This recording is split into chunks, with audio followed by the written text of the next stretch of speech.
Bye on each and every dip का market है। हम एक कदम पीछे जाते हैं वीरू और दो कदम आगे बढ़ जाते हैं, और इसीलिए मैं दर्शकों को पिछले कई दिनों से कह रहा हूं अब की बार 11,000 मैं बाय करूंगा, बाय ऑन डिप्स करूंगा। और मैं कल के ट्रेड को भी मैंने कहा था कि 410 428 निकले तो लॉन्ग कैरी करिएगा।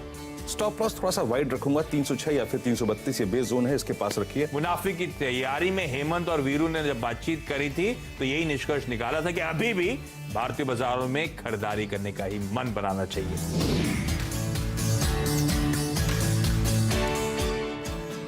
यहाँ बाय ऑन डिप्स नहीं, buy on each and every dips market है। ये आप जून सीरीज के अंत से जुलाई सीरीज की आगाज से अभी तक हर रोज सुन रहे हैं सीएनबीसी आवाज पर, और नीरज और मैं मिलकर आपको बता रहे हैं ऐसे धमाकेदार बल्लेबाज जो आज भी आपको बढ़िया पैसा बनाकर देने वाले हैं। कल का खिलाड़ी आज जो नीरज ने बताया था उसमें देखिए कल क्या जोरदार रैली देखने को मिली, और आज भी मैं देख रहा था उनकी टीम में उस शेयर ने ओपनर का दर्जा पाया है। उसके ऊपर भी बात करेंगे। मैंने कल का खिलाड़ी आज नहीं दिया था, पर लेकिन आज से हम देना शुरू करेंगे। हम लोगों ने रूल्स रेगुलेशन सेट कर लिए हैं, तो आज से कल का खिलाड़ी आज जरूर देखिएगा 3:15 बजे। लेकिन सबसे पहले नीरज से समझ लेते हैं आज ग्लोबल संकेत इतने बढ़िया क्यों नजर आ रहे हैं। नीरज बताइए क्या कुछ हुआ यूएस में। यूएस में कल बहुत अच्छी तेज़ी बनी, और उसके पीछे ठोस कारण ये था कि जो रोजगार के आंकड़े वहाँ पे रखे गए वो बहुत सिग्निफिकेंट थे। करीब 48 लाख नए रोजगार रखे गए हैं, और मई में जो बेरोजगारी का परसेंटेज था 13.3 वो उससे घट के जून में 11.1 हो गया है, जो बहुत सिग्निफिकेंट है। यानी बहुत तेज़ी से वहाँ पे रीओपनिंग का फ़ायदा हुआ है, नौकरियाँ वापस आई हैं। और ये नौकरियाँ ज़्यादातर किधर वापस आई हैं, जो लॉकडाउन के दौरान भी कामकाज चल रहा था उन्हीं सेक्टर्स में ज़्यादा आई हैं। रिटेल में बहुत आई हैं, होटल्स में बहुत आई हैं, टेक अवे रेस्टोरेंट्स में काफ़ी नौकरी मिली हैं। तो ये एक बड़ा अच्छा संकेत था। इसकी वजह से वहाँ पे बाजार अच्छी तेज़ी पे जाके ऊपर हुए। क्रूड में भी तेज़ी हुई, इन्वेंट्री का इशू था, उसके बाद फिर डिमांड पुश देखने को मिला। लेकिन इंडेक्स आप देखेंगे तो डेज लो पे जाके मार्केट बंद हुए तेज़ी के बावजूद। उसका इस कारण ये है कि 3 दिन की वहाँ पे छुट्टी है अमेरिका में। वहाँ पे स्वतंत्रता दिवस है कल, जिसको वो आज मना रहे हैं, तो आज बंद रहेगी छुट्टी, फिर शनिवार को, फिर इतवार को। तो 3 दिन छुट्टी से पहले थोड़ी सी प्रॉफिट बुक करके लोग ले गए, आखिर सेलिब्रेट करना तो उसके लिए पैसे भी चाहिए, तो इसलिए मार्केट में आप वो देख रहे होंगे। अदरवाइज़ ये और हाई बनता। लेकिन इस बीच नैस्डॉक ने अपना एक और रिकॉर्ड हाई बनाया है, और लगातार उसमें तेज़ी बनी हुई है। वहाँ कोई दिक्कत नहीं आ रही। जैसे कि हमने पहले बताया कि उन्हीं सेक्टर्स में ज़्यादा फ़ायदा और तेज़ी हो रही है जो टेक्नोलॉजी से जुड़े हुए शेयर हैं, इसीलिए हुआ। और टेस्ला तो 1200 के ऊपर निकल गया है। बहुत ही सिग्निफिकेंट रैली टेस्ला में देखने को मिल रही है। तो कुल मिला के आप देखेंगे तो मार्केट का रुझान अभी भी काफ़ी पॉजिटिव है। तो अमेरिका के बाजारों में तेजी है और बढ़ेगी। ध्यान रखिए इलेक्शन से पहले एक अच्छी रैली देखने को मिलेगी अमेरिका में, और ट्रम्प साहब कोई चीज़ छोड़ेंगे नहीं। और उनके बयान देखिए कल शाम को क्या निकल कर आए। जॉब डेटा अच्छा आया, और देखिए बढ़िया बढ़त वहाँ पर देखने को मिली। तो नैस्डैक के बाद अब डाउ और S&P भी देखिए कुछ दिनों बाद आप पाएंगे कि ये भी ऑल टाइम हाई लगा रहे होंगे। संकेत इससे बढ़िया शुक्रवार को हो नहीं सकते। और भारतीय बाजार देखिए कहाँ खुल रहे हैं, 10,600 के करीब खुल रहे हैं अब हम।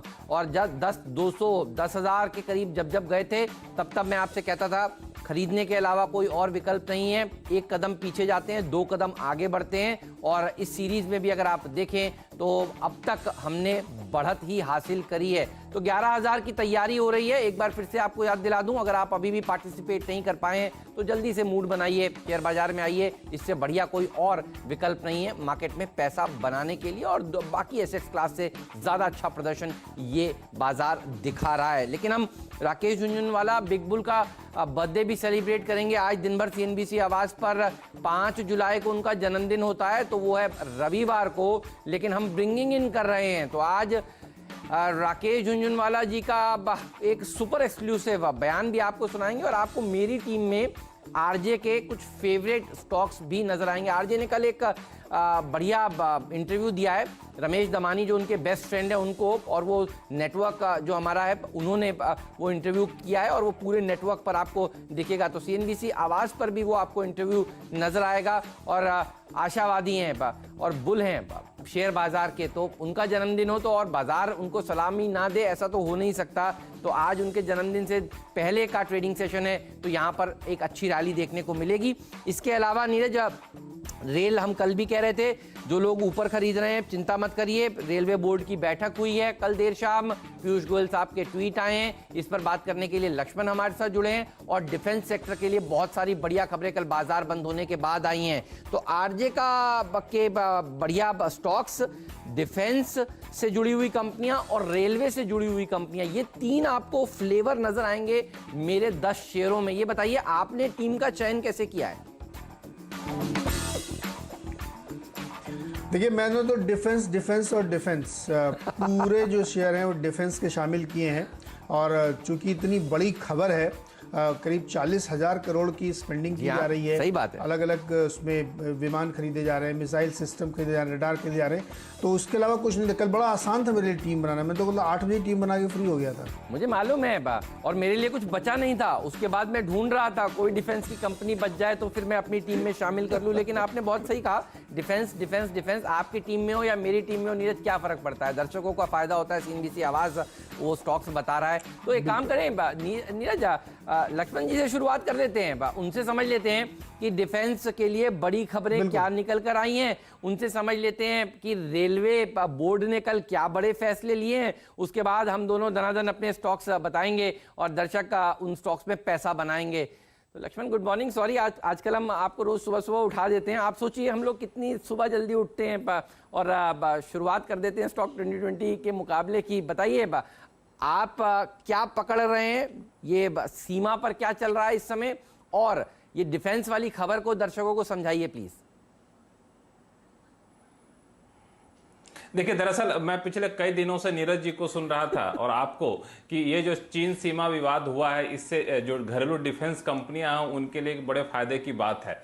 मुझे लगता है कि वो कैसे है वो मैं समझने की कोशिश कर रहा था, लेकिन कल जब शाम रक्षा मंत्रालय की तरफ से औपचारिक बयान आया तब मुझे समझ में आया। और ये हुआ कि डिफेंस एक्विजिशन काउंसिल की बैठक कल दोपहर में हुई और करीब 38,000 करोड़ रुपए के रक्षा खरीद को मंजूरी दी गई। और इसमें भी महत्वपूर्ण बात यह है कि आत्मनिर्भर भारत की तरफ बढ़ते हुए, मेक इन इंडिया की तरफ बढ़ते हुए यह फैसला लिया गया है कि इस 38,000 करोड़ में से 31,000 करोड़ रुपए का सामान सिर्फ और सिर्फ घरेलू कंपनियों से खरीदा जाएगा। वो भी वही सामान खरीदे जाएंगे जिसमें 80% कंपोनेंट घरेलू हो। ऐसा ना कि आप इंपोर्ट करके लाइए और हमें बेच दीजिए, ऐसा आप नहीं कर सकते हैं। तो ये एक बड़ी बात। और इसमें सामान कैसे हैं, तो मिसाइल लॉन्च के सिस्टम हैं, रेडियोज हैं, इस तरह से सामान खरीदे जाएंगे। और इतना ही नहीं, डिजाइन डेवलपमेंट पे भी करीब 21,000 करोड़ रुपए खर्च किए जाएंगे। तो ये एक बड़ी बात रही। दूसरी बात कि तत्काल हमें लड़ाकू विमान की जरूरत है। इसके लिए यह तय किया गया कि करीब 7,500 करोड़ रुपए की लागत से 21 MiG-29 एयरक्राफ्ट खरीदे जाएंगे रसिया से, इसको मंजूरी दी गई है। और साथ ही साथ यह भी तय किया गया है कि HAL के जरिए 10,000 करोड़ रुपए से ज्यादा का पैसा खर्च करके 12 सुखोई विमान खरीदे जाएंगे। तो ये डिफेंस सेक्टर के लिए बड़ी खबर थी जो कल शाम में आई। और मुझे लगता है कि भारत चीन सीमा विवाद को देखते हुए सरकार ने बहुत जल्द कदम उठाया है और ये बहुत जल्द आपको लागू होता हुआ दिखेगा, क्योंकि सख्त जरूरत है इसकी सेना को। एक बात है, तो डिफेंस से जुड़ी हुई ये खबर है, डिफेंस के शेयर आपको टीम में नजर आएंगे। लक्ष्मण, आप रेलवे से जुड़ी हुई खबर भी यहीं बता दीजिए, उसके बाद फिर हम लोग अपने टीम के बारे में बताएंगे। कल भी आपने बताया था कि सरकार जो है वो कॉर्पोरेटाइजेशन करने के विचार में है रेलवे का, और देर शाम खबर आई थी कि करीब 100 से ज्यादा ट्रेनों को सरकार निजी हाथों में दे रही है। बताइए कल रेलवे बोर्ड ने क्या फैसला लिया है? देखिए, दरअसल कल रेलवे बोर्ड के चेयरमैन का औपचारिक प्रेस कॉन्फ्रेंस हुआ और पिछले 3-4 दिनों में रेलवे बोर्ड, रेल मंत्रालय, प्रधानमंत्री कार्यालय, वित्त मंत्रालय के बीच जो बैठकें हो रही थी और फिर रेलवे के लिए जो आगे रोड मैप तैयार किया गया उसका खुलासा किया गया है। अब बिल्कुल साफ हो गया है कि रेलवे बहुत तेजी से निजीकरण की तरफ बढ़ेगा, रेलवे बहुत तेजी से कॉर्पोरेटाइजेशन की तरफ बढ़ेगा। इसमें दो चीजें बहुत महत्वपूर्ण होने वाली है कि कम से कम 109 जोड़ी ट्रेनें आपको नई चलाई जाएंगी। ये ट्रेनें ऐसी होंगी जिसमें आपको निजी कंपनियां उसको ऑपरेट करेंगी। हालांकि गार्ड ड्राइवर भारतीय रेल के होंगे, लेकिन निजी कंपनियां ऑपरेट करेंगी और निजी कंपनियों को बहुत खर्च नहीं करना पड़ेगा।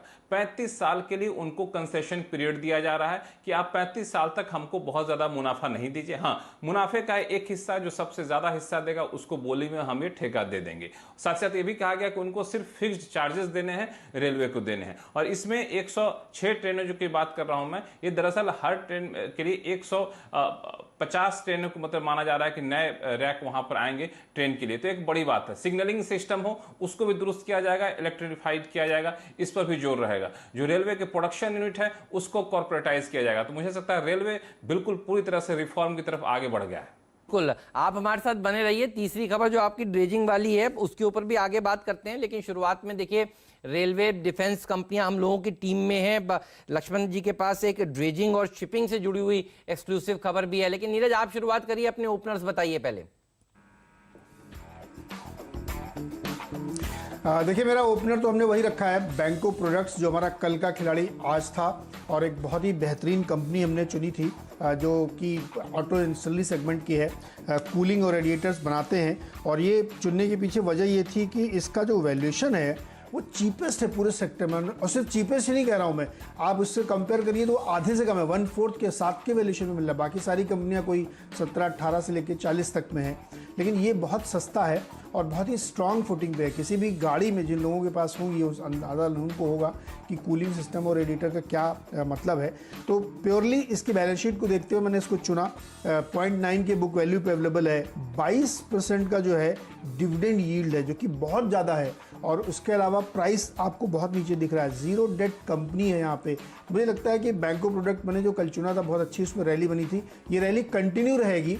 थोड़ा ऊपर नीचे होते हुए मुझे लगता है कि अब ये स्टॉक कम से कम अपने उस लेवल को ज़रूर हासिल करेगा जो इसको सही में मिलना चाहिए। 12-13 पी इसका एवरेज कम से कम होना चाहिए अपने पेयर ग्रुप में, तब जाके इसको वो जगह मिलेगी जो इसको मिलनी चाहिए। तो मुझे लगता है बैंको प्रोडक्ट रिपीट इसीलिए कर रहा हूँ, खरीद कर रखिए इसको। आगे भी भविष्य में अगर इसका वैल्यूएशन कम दिखेगा तो मैं इसको फिर से टीम में शामिल करूँगा। तो बैंको प्रोडक्ट की शुरुआत कर रहा हूँ इसीलिए क्योंकि ये हमारा कल का खिलाड़ी आया था। लेकिन मैं 2-3 शेयर और बता देता हूँ फटाफट, चूँकि समय निकल जाएगा। जो हमारे डिफेंस की कहानी पूरी है लक्ष्मण ने बताई है, उस कहानी के आधार पे टीम बनाना बड़ा आसान था। तो जिनको सबसे ज़्यादा फ़ायदा हो रहा था उन्हीं के हिसाब से हमने उनको चुना है। तो इसके अलावा जो कंपनियां डिफेंस सेक्टर में काम करें, चूँकि इतनी बड़ी स्पेंडिंग है ये कि आप देखेंगे पूरे सेक्टर में इसके दिखेगी। तो अस्त्र माइक्रो खरीद के चलिए 120 का टारगेट, और BEL में 100 रुपये के लक्ष्य के साथ खरीदारी करके चलिए। तो ये 3 स्टॉक शुरुआत में बताएं। BEL कल मेरी टीम में था। एस्ट्रा माइक्रो जबरदस्त प्रदर्शन दिखा ही रहा है। कल नीरज जो हमारे आशीष वर्मा जी हैं, जैकपॉट स्टॉक जो बढ़िया देते हैं, उन्होंने मुझे याद है वालचंद नगर उतारा था। वालचंद नगर भी आपकी टीम में मैं देख रहा था, कल आप रात को भेज रहे थे कि ये मैं अपनी टीम में शामिल करूंगा। आपकी टीम में है ना वालचंद नगर? आज भी है, वो भी है। तो देखिए वालचंद नगर, ये कल आपको पता चला था, आज नीरज की टीम में फिर से इस शेयर ने भी जगह ली है। यानी डिफेंस सेक्टर के ऊपर फोकस होगा। लेकिन मैंने देखिए कल का खिलाड़ी आज नहीं बताया था शो में, क्योंकि मैं बैठा हुआ था, टाइम भी नहीं मिल पा रहा था और कंफ्यूजन भी था कि ट्विटर पे दिया जाए या पहले टीवी पे दिया जाए। मैंने एक पोल भी कराया कल देर शाम, तो पता चला कि सब लोग कह रहे हैं ट्विटर पे पहले दीजिए। नीरज इसके ऊपर हम लोग शो के बाद चर्चा करते हैं, लेकिन फिर कुछ लोग कह रहे हैं ये तो आपने ट्विटर पर ही पोल कराया, तो ट्विटर वाले ही लोग कहेंगे कि ट्विटर पर दीजिए। तो बड़ा मज़ा आ रहा था कल देर शाम, मैं देख रहा था सबकी फाइंडिंग्स। लेकिन चलिए, ओपनर है रॉयल ऑर्किड। कल मैंने नया खिलाड़ी का दर्जा दिया था इस स्टॉक को और इसने 5% की तेजी के साथ जाकर समाप्ति दी है। मुझे लगता है क्योंकि मैंने कल का खिलाड़ी आज नहीं दिया था, तो मैं इस नए खिलाड़ी को ही आज का ओपनर का दर्जा दूंगा। जिन लोगों ने कल खरीदा उनको और अच्छा पैसा बनेगा और ये बिल्कुल वैसे बिहेव करेगा जैसे कल का खिलाड़ी आज बिहेव करता है। अच्छी तेजी यहाँ पर देखने को मिलेगी। नीरज, मैं देख रहा हूँ अब होटल कंपनियों के जो ऑफिस के लोग हैं वो फ़ोन कर रहे हैं, सेल्स के लोग फ़ोन कर रहे हैं कॉर्पोरेट्स को और कह रहे हैं देखिए ज़्यादा से ज़्यादा ये कोरोना का संकट कब तक चलेगा, आप लोग क्यों नहीं सस्ते में अब पैसा अभी देकर साल भर की बुकिंग्स करा लेते हैं। तो अब लोग ये विचार कर रहे हैं क्योंकि बड़े बढ़िया ऑफर्स दिए जा रहे हैं, तो इनके पास देखिए अब रेवेन्यू आना शुरू हो रहा है। जो लोग सोच रहे थे कि इनके पास पैसा नहीं आएगा, आपको बता दूं इनके केटरिंग सिस्टम्स चालू थे, इनके लॉन्ड्री सेवाएं चालू थी। लॉकडाउन के समय में भी काफ़ी लोगों ने ये सब काम करने शुरू कर दिए थे। इवन होटल्स क्वारंटाइन सेवाएं दे रहे थे। तो देखिए मुझे लगता है कि बहुत ख़राब समय इनका भी पीछे है। अच्छा प्रदर्शन ये सारे के सारे होटल स्टॉक्स दिखाएंगे और आज भी फिर मैं नया खिलाड़ी या कल के खिलाड़ी में कोई होटल कंपनी ढूंढूंगा। ये सेक्टर भाग सकता है, अच्छा प्रदर्शन दिखा सकता है क्योंकि हम अनलॉक 2 में हैं और अब धीरे धीरे करके अनलॉक 3 में आएंगे। अब लक्ष्मण जी की एक्सक्लूसिव खबर वाले स्टॉक्स तो हैं ही मेरे पास, लेकिन कुछ अच्छी खबरें आपने देर शाम स्टॉक्स इन न्यूज़ में ऐड करी हैं, उनको भी मैंने अपनी टीम में शामिल किया है। Neeraj, sale record highest ever sales इन्होंने पेश करी है जून में।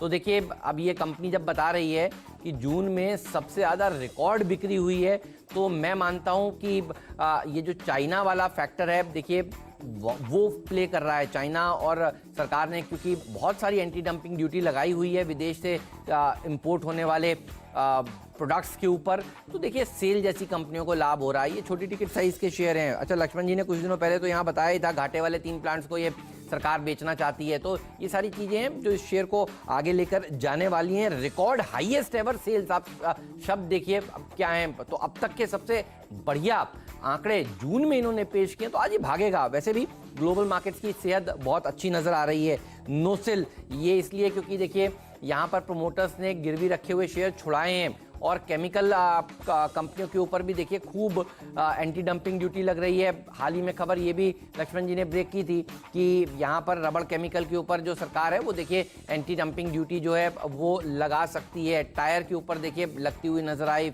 न्यूमेटिक टायर्स के ऊपर। बीच में खबर ये भी आई थी कि कार्बन ब्लैक के ऊपर एंटी डंपिंग ड्यूटी लग रही है। तो देखिए ये सारी खबरों के चलते ये स्टॉक भी अच्छा प्रदर्शन दिखाते हुए आपको नजर आएंगे। और साथ ही अब आता हूँ रेलवे वाली शेयरों पर, जिनको मैंने कल भी अपनी टीम में शामिल किया था और आपसे कहा था कि ये बढ़िया प्रदर्शन दिखाएंगे, तो मेरे फिर 5 शेयर पूरे हो जाएंगे। सिमको कल भी 10% का सर्किट लगा था, आज भी अच्छा प्रदर्शन दिखाएगा, क्योंकि आपको लक्ष्मण जी बता रहे हैं कि रेलवे बोर्ड की प्रेस कॉन्फ्रेंस कल देर शाम को हुई है, जहां पर बड़े फैसले लिए गए हैं, और ये स्टॉक में भी आज एक अच्छी रैली देखने को मिलेगी। रेल वैगन्स और हैवी इंजीनियरिंग प्रोडक्ट्स बनाने का काम ये कंपनी करती है। करनेक्स माइक्रो में भी तेजी देखने को मिलेगी। ये है मेरा 5वां खिलाड़ी, और यहाँ पर भी अच्छा पैसा आपका बनता हुआ नजर आएगा। बस दिक्कत ये है कि सर्किट टू सर्किट चल रहा है, तो सर्किट पे लीजिए, अगले सर्किट पर बेचिए। कल आपने लिया है तो इसलिए मैंने आज टीम में शामिल किया है। अगर आप आज बेचना चाहें तो बेच सकते हैं। और मुझे लगता है ये शेयर IDBI बैंक जैसे चलेंगे। और देखिए वो स्टॉक हर रोज भागता हुआ नजर आ रहा है, और उसको भी मैंने अपनी टीम में आज शामिल किया है। लेकिन ये हैं वो 5 स्टॉक्स जो आज मेरे फर्स्ट हाफ के प्लेयर्स हैं। आपके बाकी के शेयर बताइए। आपने 2 शेयर बताए, 2 या 3? मैंने 3 बताए। बैंको प्रोडक्ट, अस्त्र माइक्रो और BEL, और उसके अलावा फिर HAL हिंदुस्तान एरोनॉटिक्स को लीजिए, क्योंकि जो पूरी स्पेंडिंग 39,000 करोड़ की दिखाई गई है उसमें से 10,730 करोड़ का हिस्सा केवल HAL के पास जा रहा है विमान के लिए, तो ये एक बड़ी खबर उनके लिए है। और वालचंद नगर में भी ध्यान रखिएगा, पूरा सेक्टर है तो इसलिए उसी सेक्टर का स्टॉक चुना, और कल आशीष ने इसको अपनी टीम अपने जैकपॉट में शामिल किया था, तो मैं सुन रहा था, बड़ी इंटरेस्टिंग स्टोरी मुझे लगी। और चूंकि आज डिफेंस की खबर है तो इसको भी हमने शामिल कर लिया। तो 5 ये डिफेंस के हैं। और इसी से मैं अपना डिपेंडेबल बता दूं, चूंकि वो भी डिफेंस का है, भारत डायनेमिक्स। मुझे याद है 2-3 दिन पहले जब इसके नतीजे आए थे तो हमने अपनी टीम में इसको शामिल किया था, और बहुत शानदार 10% की रैली इसमें देखने को मिली थी। और चूंकि कल खबर भी आ गई तो बहुत ही एप्ट बनता है कि इसको भी लिया जाए। तो भारत डायनेमिक्स भी हमने अपनी टीम में शामिल किया है, और मुझे लगता है इसमें भी शानदार रैली बनी। अच्छा, आज जितने टारगेट आप दिखेंगे वो बिल्कुल क्लोज टू सर्किट रखें, क्योंकि इससे बड़ी कोई खबर है नहीं मार्केट में आज, और सबसे ज़्यादा ये स्टॉक चलेंगे। और जिस तरीके का माहौल है, मैं बार बार रोज कहता हूँ ये शब्द, कि जिस तरह की परिस्थिति है उसमें डिफेंस शेयर बहुत ज़्यादा अभी यहाँ से चलने वाले हैं। तो भारत डायनेमिक्स मेरा डिपेंडेबल है। ये मैं मतलब लेना चाहता था, और अब इसे मैं कैप्टन चॉइस के जरिए लूँगा। BDL, HAL, ये जो खबर है, ये डिफेंस वाली जो आपको लक्ष्मण जी समझा रहे थे, ये सबसे ज़्यादा पॉजिटिव अगर कोई 2 शेयरों के लिए है तो वो इन दोनों के लिए, ध्यान रखिएगा। इस पर हम विस्तार से आगे भी शो में चर्चा करेंगे। लेकिन अगर आप सोच रहे हैं ये डिफेंस और रेलवे तो हमने बहुत दिन से सुन लिया, आप कुछ नया भी बताइए। तो नया भी है, लक्ष्मण आपको बताएंगे कि ड्रेजिंग सेक्टर में क्या कुछ हो रहा है, सरकार शिपिंग सेक्टर के लिए क्या कुछ करने जा रही है। तो ये एक्सक्लूसिव खबर जो देर शाम CNBC आवाज़ ने ब्रेक करी थी, इस पर हम बात करेंगे ब्रेक के बाद, और इससे जुड़े हुए शेयर भी हैं हमारी टीम में। आप कहीं मत जाइए, बने रहिए CNBC आवाज़ के साथ। फ्री हिट और पिंच हिटर आएगा ब्रेक के बाद। मेरा डिपेंडेबल भी आपको बता देता हूं, IDBI बैंक है, इसका मैंने हिंट तो आपको दिया ही था। और ये स्टोरी मैं दर्शकों को पिछले हफ्ते से बता रहा हूं। लक्ष्मण जी ने बताया था बुधवार को ये खबर कि यहाँ पर एक कैबिनेट नोट का ड्राफ्ट तैयार होने वाला है, और ये वो बैंक है जहाँ पर सरकार अपनी हिस्सेदारी बेचना चाहती है। और तब मैंने जाकर देखा पीछे कि यहाँ पर LIC ने 60 रुपये के भाव पर शेयर खरीदे हैं, तब भाव था इस शेयर का 38 रुपये, अब 38 वाला 48 हो गया है। आप देखिए, और कितने दिन हुए हैं, ये बुधवार से आज तक के ट्रेडिंग सेशंस जोड़ लीजिए। डायरेक्टर साहब 10-15 दिन का चार्ट दिखाइए, इंट्राडे सर्किट टू सर्किट चल रहा है। और मैं रोज़ कहता हूँ सर्किट खुले तो ले लीजिए, सुबह सुबह डाल कर रखिए, अच्छी तेजी देखने को मिलेगी। नॉन स्टॉप रैली दिखा रहा है, डिपेंडेबल का दर्जा इसलिए दिया है क्योंकि पहले भी हमारी टीम में ये शेयर रह चुका है। लग रहा है अब दिखाएंगे, देखिए डायरेक्टर साहब, ये देखिए, इसे कहते हैं 1 महीने का रिटर्न, और अगर आप 15 दिन का रिटर्न दिखाएंगे डायरेक्टर साहब तो आपको दिखेंगी वो सीढ़ियाँ जो मैं रोज़ दिखाता हूँ। तो स्टेयरकेस से देखिए ये स्टॉक ऊपर की तरफ बढ़ता हुआ आपको नज़र आएगा। 15 दिन का दिखाइएगा डायरेक्टर साहब प्लीज़, क्योंकि ये 7 दिन का है हमारे पास। चलिए कोई बात नहीं, 7 दिन में भी समझ में आ रहा है कि किस तरह की रैली स्टॉक में देखने को मिल रही है। ब्रेक लेंगे और ब्रेक के बाद बताएंगे फ्रीट और पिंच हिटर।